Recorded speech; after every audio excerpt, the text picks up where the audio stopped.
The light is one of the six cosmic forces of the universe. It is the source of all life and is regarded by many as indisputably good, although this may not always be the truth. In the physical world, the light manifests as holy magic, which priests and paladins can use to heal, protect, and even harm. The light is present in many cultures of Azeroth, but often takes very different forms. Some people have a long and rich history of worshipping the light, while others were encouraged to learn or discover it in recent years. The diversity of beliefs and opinions surrounding the light begs the question: how do the cultures of Azeroth view the light? The important thing about the light is, its worship is actually not required to use the holy magic. Technically, it may be a debatable thing, since on one hand, most priests and paladins worship the light and through their faith summon their powers, and veneration of the light is very often implied or even emphasized in anything related to them. On the other hand, it is also possible to summon the holy magic through sheer willpower or emotions. On a side note, it doesn't mean that some random Murloc can become a powerful priest and use holy magic simply because he believes in himself. It takes years of discipline and a lot of meditation in order to become a conduit for the light and be able to wield its power. Where did we stop? Yes. One can summon the holy magic through sheer willpower. In the case of paladins, the light will serve them even in their wrongdoings, as long as they believe their cause to be good and just. And in the case of priests, it's not as clear.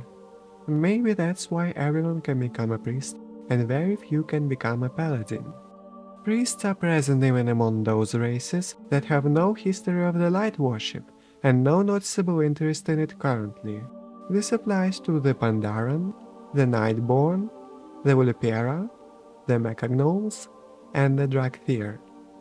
The most interesting case is the Goblins. Their priests use willpower to wield the light driven by the greed, which basically means they are so greedy it helps them summon the holy magic.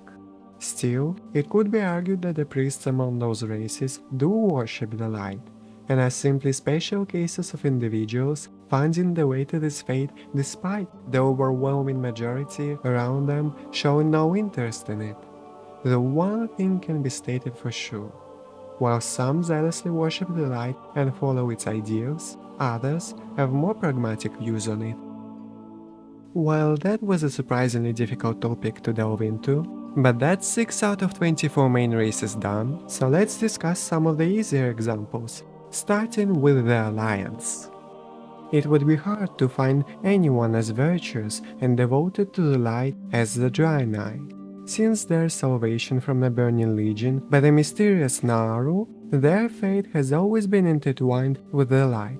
Their saviors bestowed a blessing upon the Draenei, which links every one of them to the light and allows them to call upon their gift, using its powers to heal themselves and others.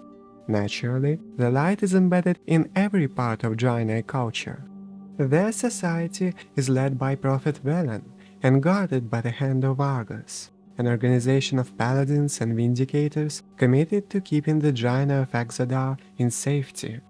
The Draenei created many priesthoods and orders, the most famous one being the Eldor. They are tasked with safeguarding holy sites and assisting the Naaru in their battle against the Burning Legion in Outland.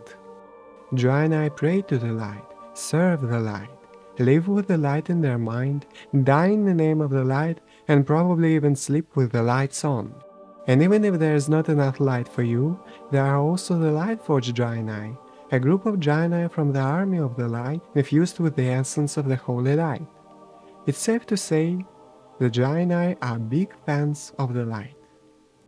But the Draenei came to Azeroth relatively recently in the context of global history, and before them, the light was already worshipped by many mortals, especially humans. It was a central part of their civilized society and a primary religion in the Seven Kingdoms. The humans were the first on Azeroth to become paladins and create the Order of the Silver Hand, which would later become the Argent Crusade, accepting into its ranks everyone who wants to fight against any evil that threatens the world. But not everything done in the name of the light is good and noble. The Scarlet Crusade emerged after the Scourging of Lordaeron and vowed to fight against the Scourge and defend their homeland, but it quickly evolved into a fanatical religious sect determined to brutally eradicate any undead and everyone who disagrees with its views.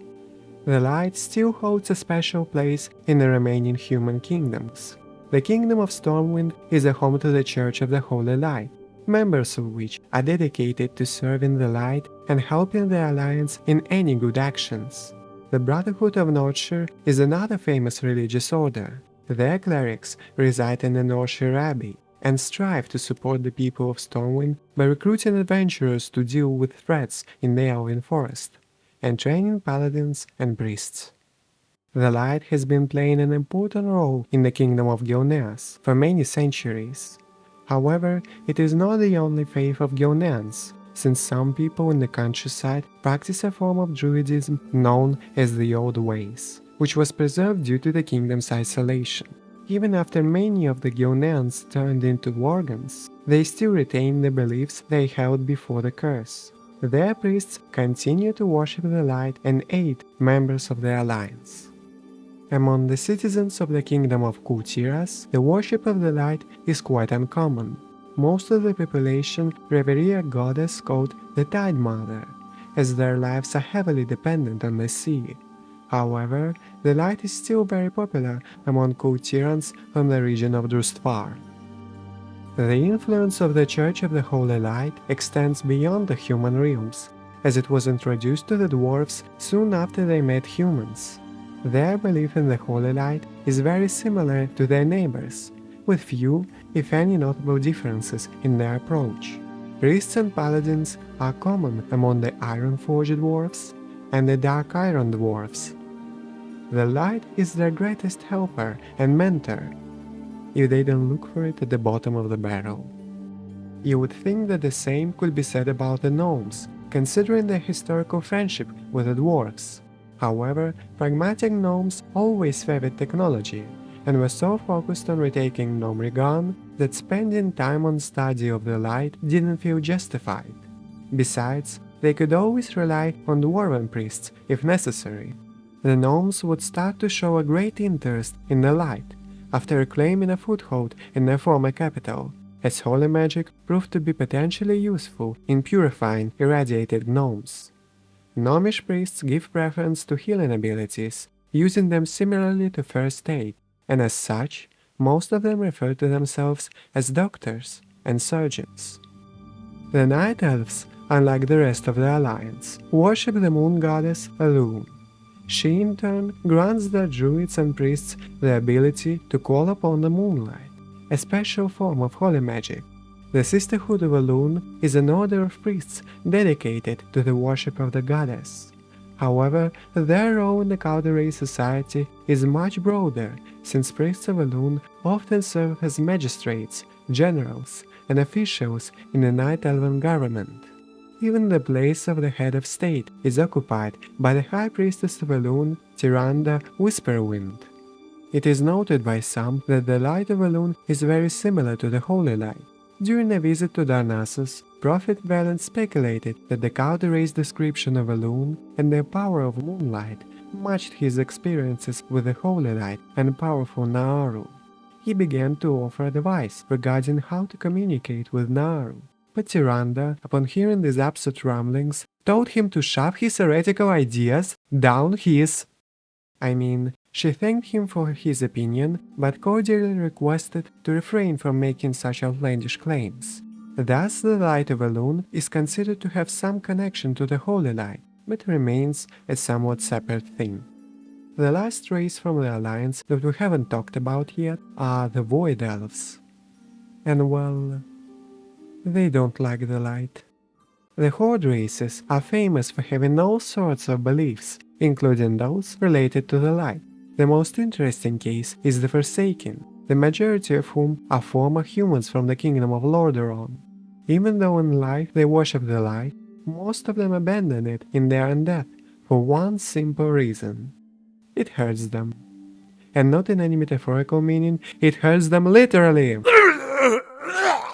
The light is agonizingly painful and destructive to the undead, but it can also be used to heal them. In this case, their wounds are cured, but the process is excruciating to them. The undead priests can still channel the light, but it feels to them as if their entire bodies are being consumed in fire. So the next time you see an undead priest using the holy magic, be respectful to him, since he is a being of unwavering willpower, and probably a masochist. Naturally, the overwhelming majority of the Forsaken priests prefer to practice the shadow magic instead. However, the light-wielding undead is not a rare case, since many of them can be found in the Argent Crusade, fighting the Scourge and healing the Plaguelands. The High Elven beliefs in the light were similar to human and dwarven. However, after the Third War, which resulted in the fall of Quathalas, most of the survivors, now calling themselves Blood Elves, renounced the light that failed to help them defend their home, and instead sought a new source of magic. It wasn't long until some of them would use the holy magic again, though in a very different way. When Prince Cathas and his forces conquered Tempest Keep, they subdued Naru Muru and sent it to Quathalas. After long months of study, they learned how to manipulate the Naru's energies and wield its light-giving powers themselves. Lady Leandrine was the first one to bend the powers stolen from Muru to her will, and founded the Blood Knights, an order of Blood Elven paladins wielding the holy power taken from the captive Naru. They saw the appropriation of Muru's energies as a well-deserved justice for the light's failure to save them from the Scourge. Their opinion of the light would change once again when Cathas betrayed them, kidnapping Muru and allying with the Burning Legion. Lady Leandrine traveled to Shattra's city to seek the forgiveness of the Naru leader, Adal, and later fought with her troops alongside the Shattered Sun Offensive to liberate the Sunwell. In the end, the Sunwell was restored as a fount of both holy and arcane energy. The Blood Knights embraced the light once again. From that point, they would no longer steal the power, but instead ask the light for its blessing through the Sunwell. Most trolls of Azeroth, including the Darkspear trolls of the Horde, follow an ancient religion known as Voodoo and worship the powerful spirits they refer to as Loa. There are very few trolls who worship the light and could be considered a priest in a traditional sense. The closest thing to priests that most tribes have are witch doctors, who through their faith in Loa wield different kinds of powers, including the holy magic. And the closest thing to paladins are the Zandalari prelates, who worship the Loa of Kings Rizan and use holy magic to defend the Zandalari Empire. As such, the light in most troll societies is viewed as merely an instrument given by their deities. The Tauran connection to the light comes from their worship of the Earth Mother and her children, the sun god Ansha and the moon goddess Musha. However, this link was discovered relatively recently. During the war against the Lich King, warrior Aponi Brightmane and druid Tahu Sagewind would regularly engage in philosophical discussions regarding their faith. They came to the conclusion, although Ansha and Musha were seen as equals, the former was often disregarded by Tauran druids, as they were influenced by their Night Elven mentors, who almost exclusively worshipped the moon goddess they referred to as Alun. This led the Tauran to rediscover the use of the light through the power of Ansha. Some Tauran abandoned their former ways, with Tahu becoming a priest and founding the priesthood called the Seers, and Aponi becoming a paladin and creating the order called the Sunwalkers. Even though these groups are still considered young, they have recruited many Tauran and their High Mountain King in their ranks and aided their people greatly.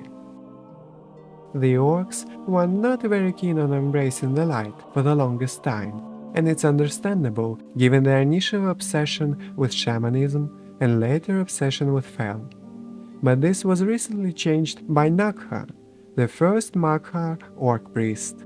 During the invasion of Outland, she was a simple seer in the village of Garadar.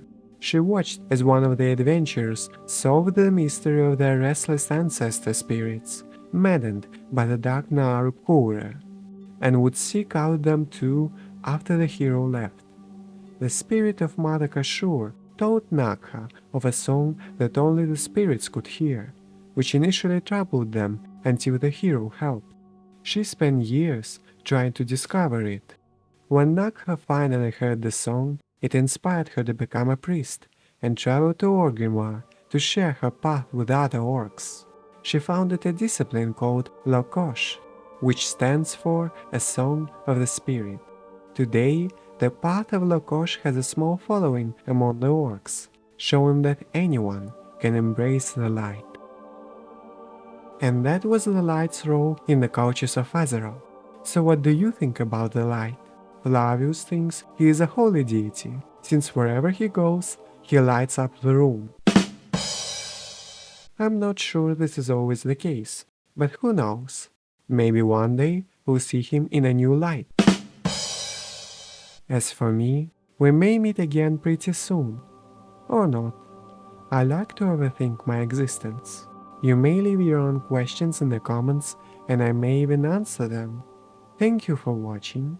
Till the next we meet. And are simply special cases of individuals finding their way to this fate despite the overwhelming majority